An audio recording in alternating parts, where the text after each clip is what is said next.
and welcome to another Fantasy Fellowship Author Q&A. I'm Sarah and I'm honestly so excited to be here today talking to the author of one of my favourite fantasy series from recent years, Josiah Bancroft. The initially self-published Books of Babel series combines beautifully poetic prose with mystery and adventure in a steampunk setting and features an extremely relatable everyday hero who completely stole my heart. On what should have been the honeymoon of a lifetime in the greatest wonder of the world, the Tower of Babel, Senlin is separated from his wife and so begins an adventure unlike any other through countless weird and wonderful ringdoms where nothing is ever quite as it seems. The first book, Senlin Ascends, gained a huge amount of hype during the 2016 SBFBO, I always get that wrong, competition, and ended up being picked up by fantasy publishing giant Orbit Books. The fourth and final book, The Fall of Babel, was released last year. So, Josiah, are you ready for me to go ahead with the questions? Absolutely. Far away. Excellent. So you have been on quite the journey, starting out as a self-published author before being picked up by a top publisher. Would love to hear more about how it all started for you, where the idea for Senlin Ascends came from, and just your experiences of publishing both as a self-published author and being picked up by a traditional publisher. Sure. And I could sum that all up, one sentence. I was very lucky. When I set out to write Senlin Ascends, I really did not know what I was embarking upon. And that naivety is important. I think if I had actually understood the scope of work that I was signing on for, I might have been more intimidated. But I went in with just a lot of naivety, and the self-publishing process was undertaken without any knowledge of how the industry worked or how to succeed. And that was apparent in the fact that when I first self-published in 2013, it was met with resounding crickets, a silence that went on for several years. And that was really, because I did not know what I was doing. I was casting around in terms of how to market it, how to find a community, how to use social media, which until then I had never used before. Yeah. And that's a whole thing itself. So I was, able to fail on several fronts simultaneously, which, some ambition that I've always had. But so after I self-published it, because no one read it and it just completely plummeted in the charts, I decided, well, I better go ahead and write the second book. So I got busy with Arm of the Sphinx. By the time I finished it and self-published it, it began to dawn upon me that this might be a sort of quixotic adventure that no one was ever going to be interested in. Gosh. And so I think it was around 2016, right when I entered Mark Lawrence's SPFBO, that I decided to shelve the series. I had been working on the third book, The Hod King, but I saw the writing on the wall, and it was very faint, and it was very distant, and that was because no one was reading it. And so I decided to quit writing the books, and I gave up. And it was that summer of me throwing up my hands and deciding to move on to other things that things started to turn around, and the book was picked up by my publisher the next year, Orbit, and things kind of proceeded from there. I decided I should probably write that third book after all. So whenever people ask about the journey, it doesn't make a lot of sense because it's not the way you're supposed to do it. I'm mostly just the beneficiary of great luck and the kindness of strangers. I have done very little to deserve any success that I have. I don't believe that for a second. I've read the books, they're amazing. Well, thank you. But there are so many amazing books out there. One of the things that I've been exposed to both as a teacher and as a writer in writing groups and just as a reader myself is just how absolutely lousy the world is with talent and beautiful books and wonderful voices and arresting stories that deserve to be told. And so many of them never really get the limelight they deserve.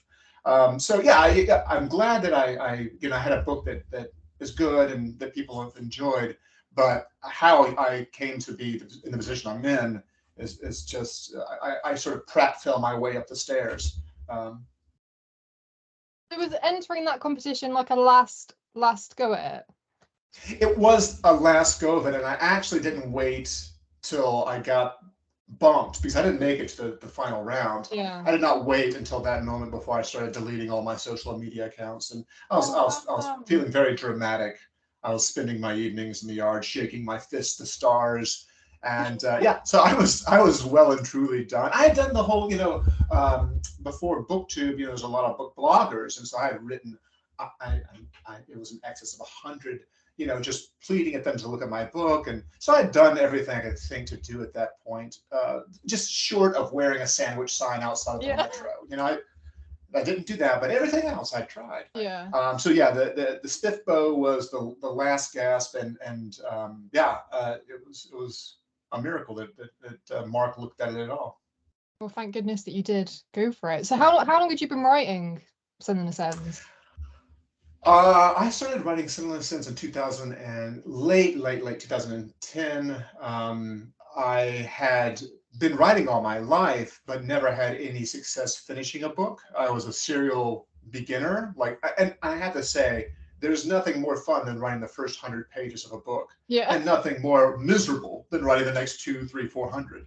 But those first 100 pages, I loved and did that all throughout my teens and 20s. I have a steamer trunk full of abandoned books. Oh, wow. So when I sat down to write Senlin Ascends, I had like one rule, and that was I have to finish it. It doesn't have to be good. It doesn't have to make sense, but it has to be done. Because I just didn't want to go my entire life and never know, what it's like to finish a book. Yeah. So that's how I set about writing it. And the book itself, because it had to be finished, has a lot of just what can all be described as self-indulgence in it for the writer. I wrote that book 100% for myself. And it shows. There's lots of asides and tangents and things that some people consider less than interesting, which is perfectly valid. Because my goal was just do whatever I have to do to entertain myself, to keep myself invested in this thing, to finish this book. So Amazing. And did you just say you were a teacher as well? yes, I got my degree in literature, and so I was teaching at a local community college at the time that I started writing it. And I was teaching Composition 101 and Introduction to Literature, and making the next generation loathe things like Herman Melville and Steinbeck. I was doing my part. So there's some parallels between you and Senlin there? I think that unfortunately there's a lot of my DNA in Senlin, because I was a teacher. I tend to be a general knot of anxiety and different sorts of phobias. That's very much me. But he is much more, especially at the beginning of the book, much more of a prig, much more kind of high on himself than I ever was. I wanted him to be an object of my own ridicule at points. Yeah. So he's not just me, but there's a lot of me in him. Amazing. Okay, so the next question: the world stories you have created are among the most unique and whimsical I've ever come across. Speaking to other people that have read the series, I've heard it compared to Carol's Wonderland, Daryl's Chocolate Factory, and Pete's Gormenghast. Could you tell us if there were any big influences for you, and did you always know that you wanted to write something that was so out of the ordinary? Well, first of all, those are all very flattering comparisons. That's wonderful. I'm more of like, yes, you always, I think a lot of writers aspire to write something that is different and unique. But the truth is, I have a lot of respect for people who can write books that are more recognizably of a genre or in a sort of more formula driven vein, because that is a talent and a trick all unto itself, which I do not have. If I had to sit down and write a by the numbers book, it would fail miserably. It would be very boring. I just didn't have it in me. And I think that one of the reasons I never finished a book before Senlin Ascends is I kept trying to write the book that I thought people would want to read. I kept trying to glom onto one of those literary movements and reflect it. And I was terrible at it. And so Senlin is as strange as it has to be because it reflects the only way that I could figure out to write a book. Those influences that, those echoes that people hear were absolutely influences for me. Also, Italo Calvino's Invisible Cities was a huge influence on the auspice, at the beginning of the whole project. I read Invisible Cities and thought, I'm just going to write a fanfic of that because I loved it so much. And so Senlin Ascends started out as a prose poem, which was abysmal. I pulled it out a couple of months ago just to see if it was as bad as I remember. Yeah. And it was somehow worse. Invisible Cities, but also there are characters in the first book that I drew from Sartre's Nausea and from Thomas Mann's The Plague. And I think I can ramble on about my influences and what I've read and what I enjoyed forever. I also love Terry Pratchett and Douglas Adams. They were big influences on me growing up. So the humor kind of comes from them. Borges, Octavio Paz, all those South American writers from the mid-century were huge influences. I wouldn't say I could even hold a candle near them, but that they were things that I read 100 Years of Solitude, and I was like, I want to write that book. I couldn't even get close to writing that book. So Senlin really is, this a love letter to all the books that had meant so much to me, books that I admired, or even books that I really was frustrated with. And so there's some kind of call and response to some books that I had an issue with. Yeah, amazing. I think it's so inspiring to hear from people who have actually finished books and like published their books, and just like how many different worlds and stories they've come from through like a whole lifetime of like putting the pieces together, and then you coming up with something like so unique is just amazing. Yeah, I have to say, I talked to other writers. It's amazing how similar journeys we all have, in the sense like you begin as a passionate reader and the writing comes from that. Absolutely, yeah. And that leads us nicely on to our next question. What inspires you to write and what keeps you going? What inspires me to write? I am constantly agog of the world that I inhabit. I would say I draw a lot of inspiration just from my daily existence. I am a serial eavesdropper.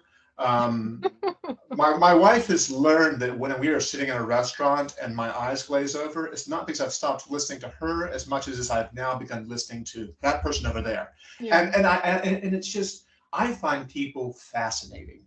And so all my life I've carried around first a little notepad, and now I started using my phone where I just write down these fragments from my daily experience, and it's like snatches of conversation, observations, images, oddities, all those things that just wash over us, and it's so easy to forget them or overlook them. And I've always tried to be observant, because I think that good ideas, original ideas, don't come from some magic fairy. They really come from your experience and being observant of it. And so that's what I take inspiration from. The thing that keeps me writing is just pure obsessiveness. I'm just an obsessive person. Once I start on something, I'm a terrier, and then the next thing pops up and I drop that old rag and I go to the new shiny toy and I shake it, and that's just how I've gone my entire life, which is why it's been hard to finish books, but really easy to start them. Yeah, definitely. So did you always know that it was going to be 4 books in the series? No, well, yeah. When I was writing the first book, when I got to the end of that first section, I started to think, like, I really need to have a game plan here. And I thought 7 books. It's going to be 7 books. And by the time I finished the second part, I was like, it's going to be 4 books. I don't have 7 books in me. Am I crazy? I may finish 1. So yeah, by the end of the first book, I had the game plan. It was going to be 4. It could have been. It was 7 and then 5 and then 4. And I think by the time I finished on the Sphinx, no one was reading it. And I was like, I really should have just made it 1. So the fact that it ended up being 4 was luck. Absolutely not. I want 3 more, please. I have a lot of ideas. There was a lot that I had to cut from my original plan, obviously. So yeah, I could write more. That's amazing though, considering you just said how like you loved starting books and you found the next bit so hard, and now you're saying that you had to like leave so much once you'd started writing these. Yeah, but I mean, if you ask other people who start books, I've had some of these students and friends who've done the same thing. They're like, "This is a 15-book series." I'm like, "You've written 2 pages, like 15 books," you know. And so I feel like we are all like just drunkards at the beginning of these races, and then very quickly you're like, maybe just 1, maybe. Yeah. So true. Okay, so it's such an intricate story with many little details and complexities. Are you someone that plans those out way ahead, or did they kind of reveal themselves to you as you wrote? A little bit of both, in the sense that I had my 1-page plan for the entire series, but it was really a page. The major turns I had in mind from the outset, and I hope that's apparent with some of the things that I've accomplished later in the series, that it's not just this sort of blind groping around, but so much of the nuance and detail just came from the exploration of the setting and the characters.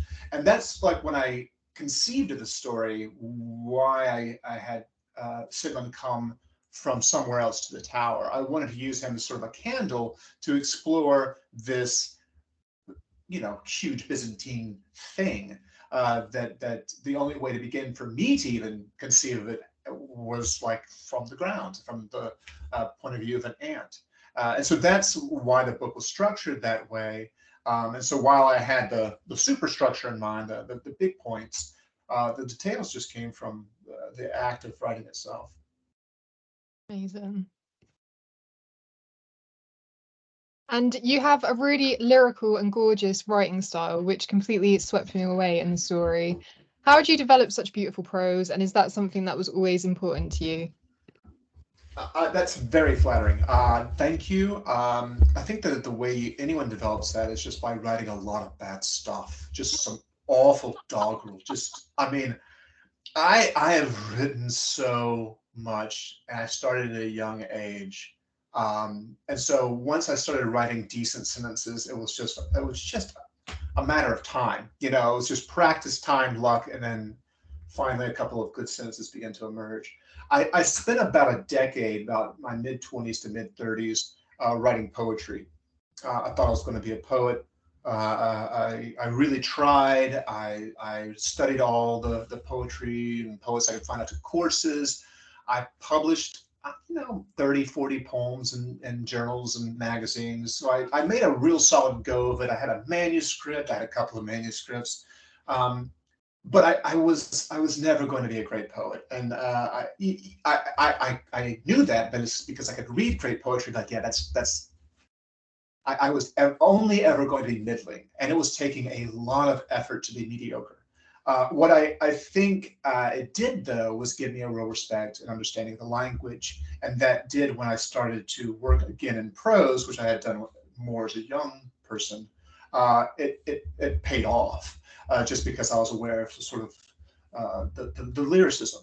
Yeah, I think if my prose has any grace, it comes from having read great poets and appreciated what they've accomplished. That like makes so much sense to me, because it's not like standard fantasy prose. It's just very special.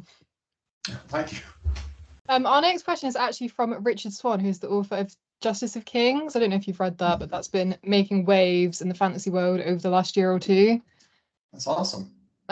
So he has asked, how did you go about capturing the unsettling liminal feel of the world in which the tower exists? It seems to lack a broader sense of place, which I adore, and leaves the reader feeling uneasy. Was this a deliberate choice? That's a great question. I know, there are questions to shame. No, they're all great questions. I think that for me, it was just a product of deciding that I was going to be honest and vulnerable with my own anxieties and my own sense of the world, which is generally a feeling of being overwhelmed and lost. But very verbosely so. Like Yeah. I was like, uh, so I feel that the tower is in some ways this magnifying lens placed on my own insecurities and my own confusion at the state of things, and I did not set out to create something that had that sort of feel to it, but it's just a natural product of the source material. um, so I don't know if that makes sense. It was Yeah, it does. it comes more from honesty than artifice or design. Yeah. Um, and that I could not write these books again. If I set out to write them now, they would be completely different. They're just a product of a moment, and Yeah. that's for better or for worse how why they turned out the way they did. Was it the tower that came first in terms of ideas? The tower came first, yes. Yeah, the tower came first, like from reading Invisible Cities and reading Borges. That was where I began. And Tom didn't emerge until I had written many pages of bad poetry about it. So, Oh, I wow, was okay. grateful when he arrived because he turned the ship. It was not going to be so much a story as it was just interminable lists. I was going to do my best Dickens. I don't know, Yeah. like who wants to hear me describe bric-a-brac in a shop for 400 pages, but it almost happened. I So, can really but imagine him doing that though, like writing loads of really mediocre poetry. yeah, fair enough. There is a lot of philosophical depth to the story with many parallels to our modern day society. Was that a conscious choice, or is it more for the reader to notice and have their own experience with, depending on what their own situations and circumstances? Uh, it was a conscious choice to explore some of these things that fill me with dread and rage. I yeah, there's a lot of my own. I think calling it philosophical is maybe a little. Um, uh, uh, it flatters me. What I have what I do in the book is I explore things that I don't understand or that upset me, and I try to articulate how one could think of them or how they could Yeah. be approached or why they need to be considered or approached. But I'm not smart enough to offer insights or epiphanies to people. Uh, if I do anything, it's maybe just pose a helpful question. Yeah. So if I do read philosophy. I am someone who is very much aware and attuned to our present point in history. Those things do keep me up. If I were in a salon sort of setting, arguing about current events, I would probably very quickly be thrown out because I'm passionate about some of the things that I do believe. So yeah, the book is. I think a lot of that does creep in. Yeah. And I suppose it depends kind of like when the reader experiences it as well. Like I read it last year, so just after all the lockdowns and everything, and depends on like how the world is when just like with any book really, you're always going to be influenced by what's happening around you. Absolutely. So could you talk to us about your day-to-day writing life, and do you stick to a strict routine?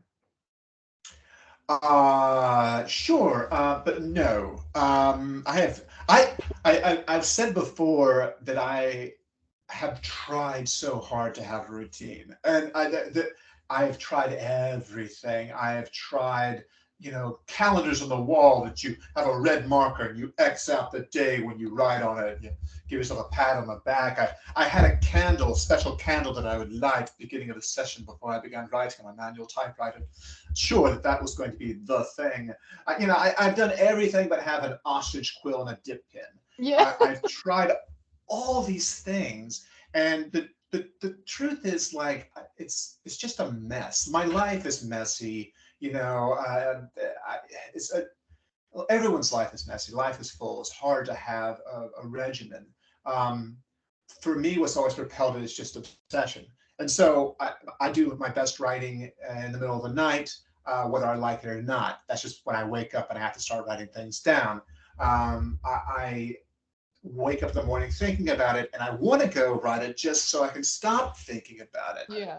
It's more of a, okay, just do it, and that way I can think about something else. And so a lot of my habit and process is just trying to expel it, and that it doesn't require ritual. It's just neurotic. It's all neuroses, as opposed to sitting down and having some sort of schedule. I would love to have a schedule. That'd be wonderful. It just doesn't work. I think that would be quite refreshing to hear for some of the writers in our community who also put to a routine. Well, yeah, exactly. Because I think so much of like what I've read in the past from other writers is, if you want to be a writer, you just have to write 10,000 words a day. And once you do that for 5 years, then maybe you'll be good enough. And that's malarkey. I mean, I feel like I wrote often 50 words in a day. And some days I wrote nothing. And then some days I wrote 8 pages and they were all bad. It's just, it's variable. It changes, not for everybody, but for some of us, it's this roller coaster ride you would like to get off, but you can't. Yeah. So one of my favorite things about the series, which actually really surprised me because it's not usually what I look for in a book, is just how quietly romantic it was. There were so many quotes that I found myself reading over and over. Was telling what became such a powerful love story something you ever set out to do, or did it just kind of happen? I don't know. I have no. Well, I will say this: I'm a mushy person. I like romance. I like rom-coms as a genre. I like romance. I like sweet stories. I like nice people being nice to each other. So it's something that I've always enjoyed. And honestly, one of the things that was difficult about Senlin is there's just so much about him I didn't like.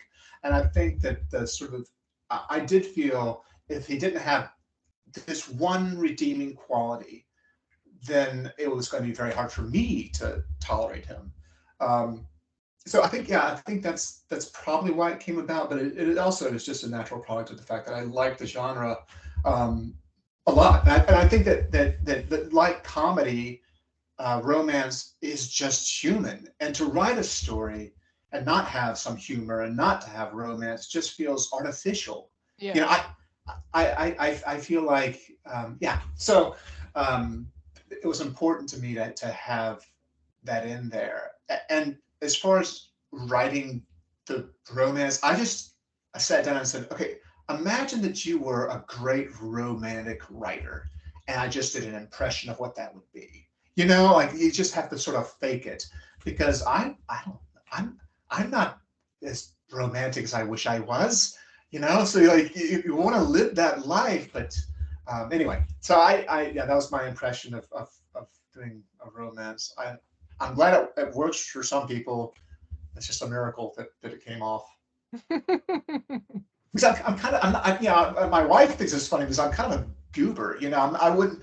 No one is thinking, oh yeah, that's Josiah. He's so romantic. Oh, he's traipsing across the moor in his cape.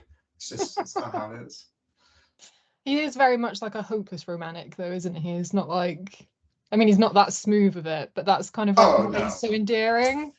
Yes, very hopeless. So, of course, we have to talk about the characters. There are so many to love, but from the beginning, Senlin really did steal my heart. He's such an unlikely hero, and he goes through so much growth and evolves in such authentic ways. What do he and some of the others mean to you?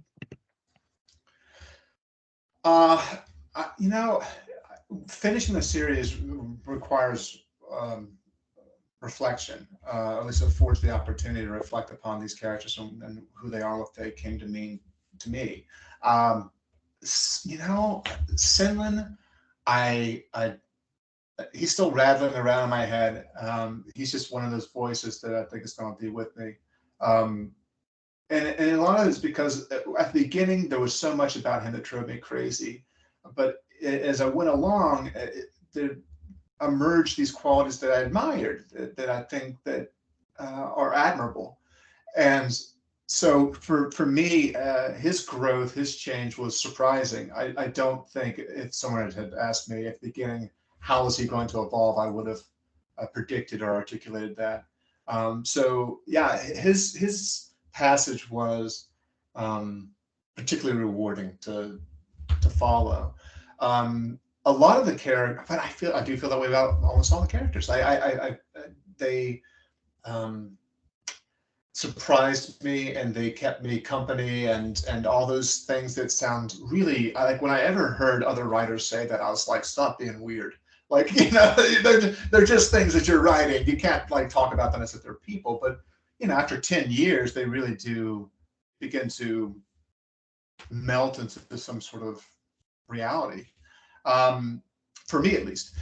I think of all the characters, Edith is the one that, especially in the final book, I put, I felt the most sort of attachment to, just because of her development, which was so difficult. Because I'm sure if there's ever a moment in history that requires that of me, I'm going to disappoint myself. And I think that it's very easy to be an armchair hero and to say, oh, I would have done things so differently. But you know, working with her as a character and seeing her wrestle with those things, both what was required of her and what it cost her, was really rewarding. So yeah, of course I love Byron. I could talk about any of them for hours, but instead of doing that, I just kept writing books.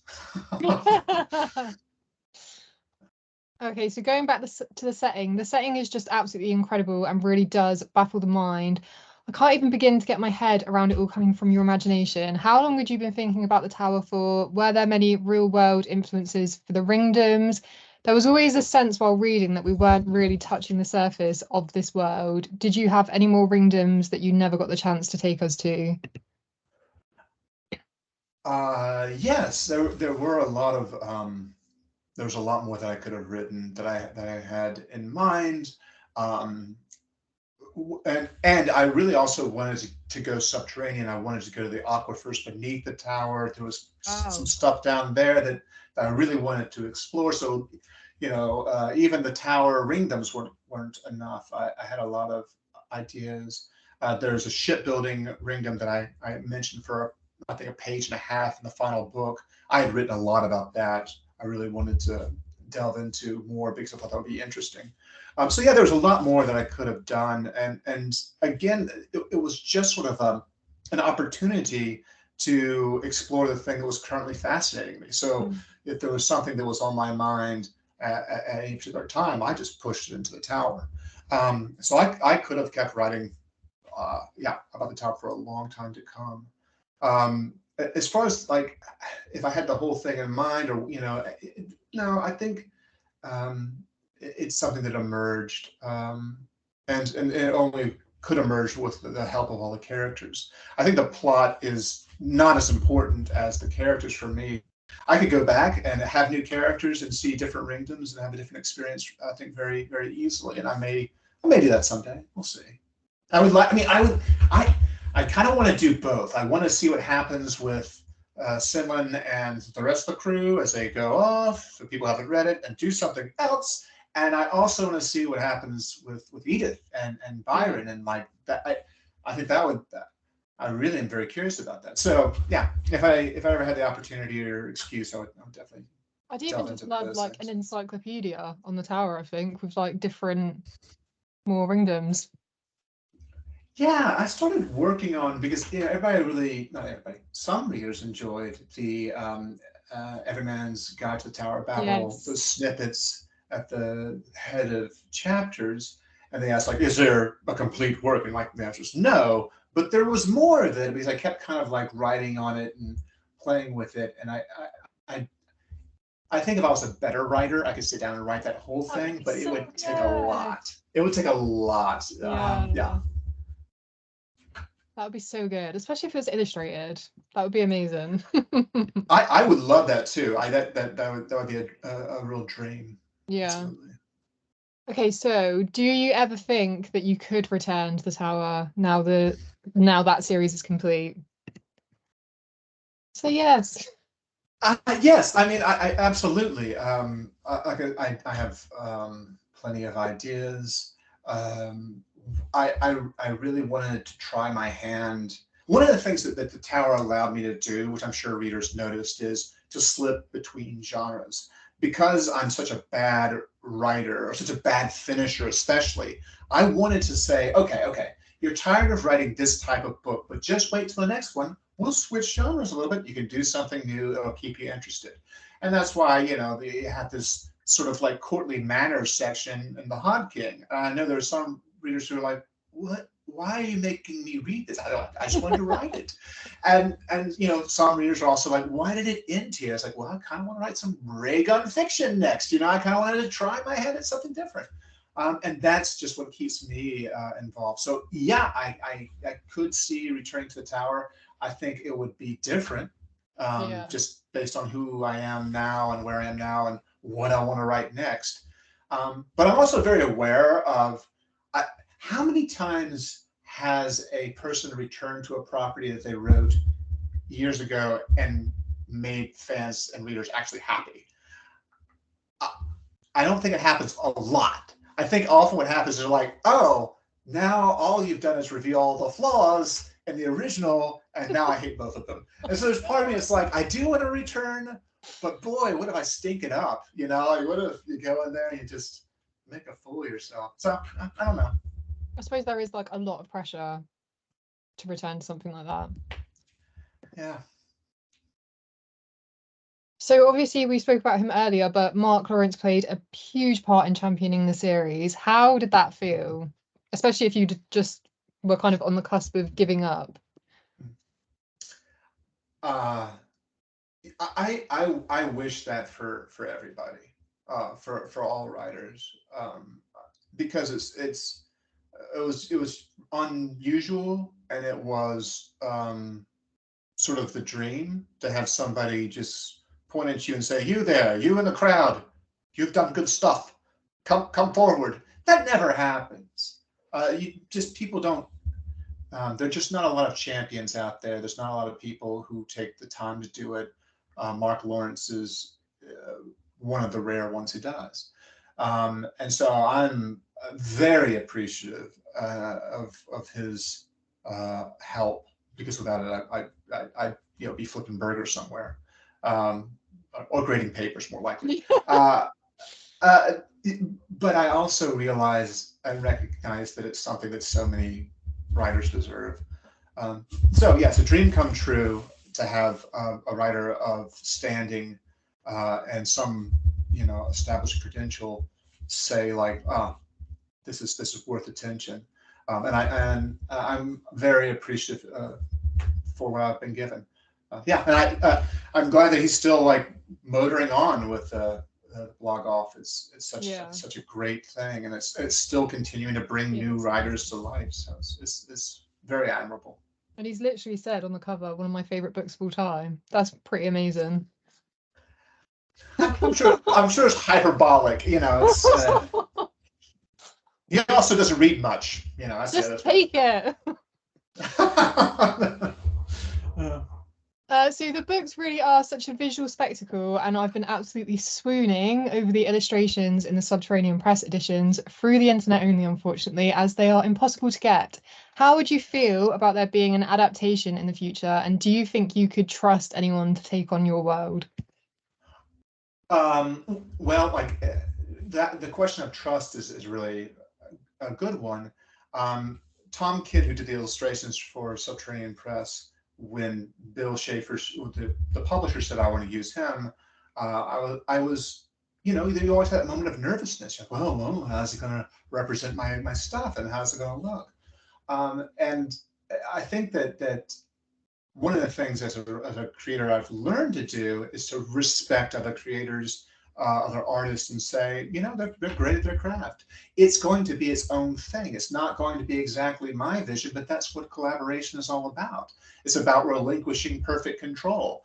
And so, as a writer, the perfect vision of this world I've already done to the best of my ability. I'm not an artist. I need people like Tom Kidd to bring it to life.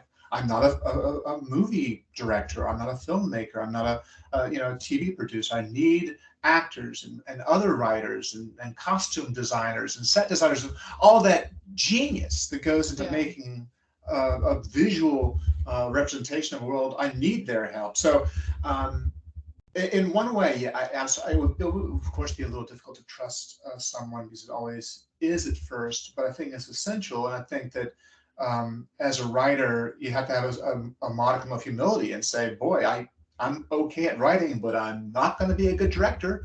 And you have to hand over control to other people who are much more well-versed in how to do that thing. Yeah.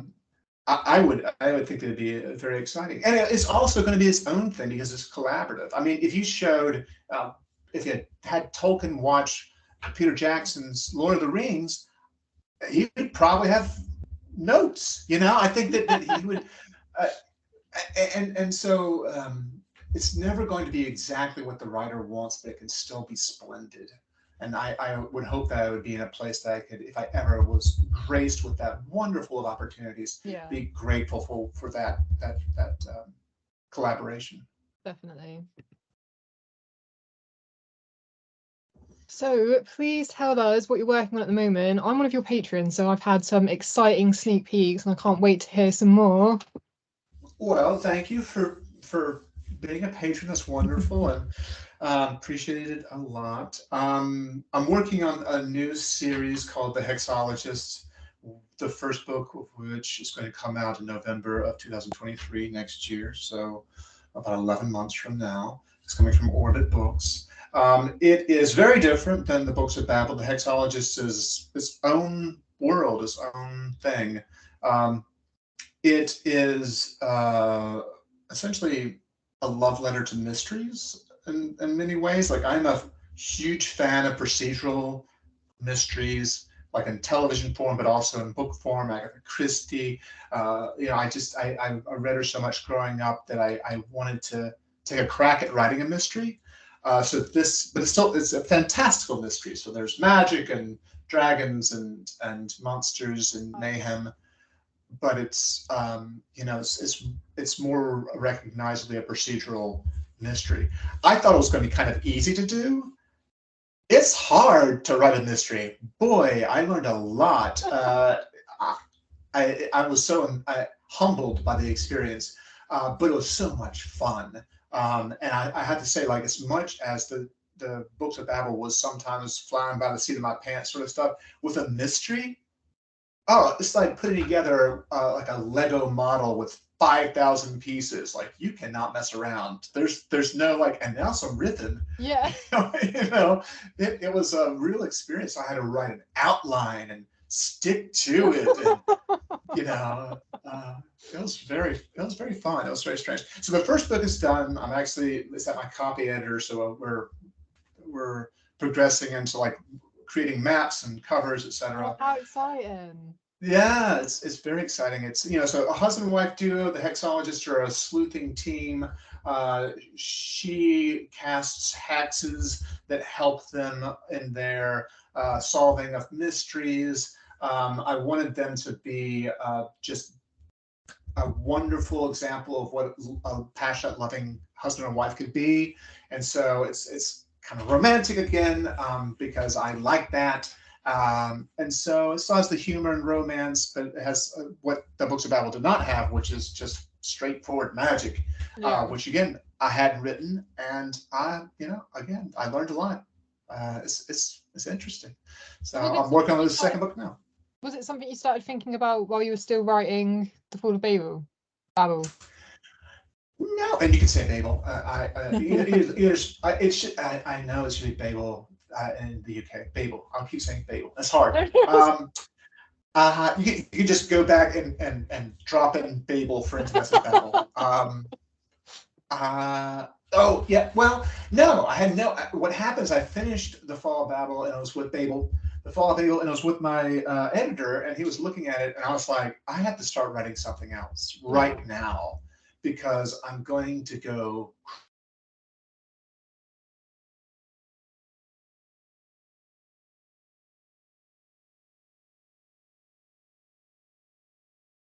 Something else I've got to write, and so I just sat down and said, all right, let's just,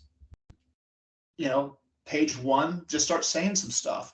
And they just sort of appeared and just sort of came together. It was one of those great experiences where I think the first chapter was written in sort of a fever dream, which rarely happens for me. Usually it's like squeezing a stone. Yeah, and so I had finished, a good chunk of the book before The Fall of Babel even came out. Like 2/3 of the draft had been written almost. So yeah. And it's out next year, did you say? Yes, it's yeah. Exciting. And it sounds so unique again.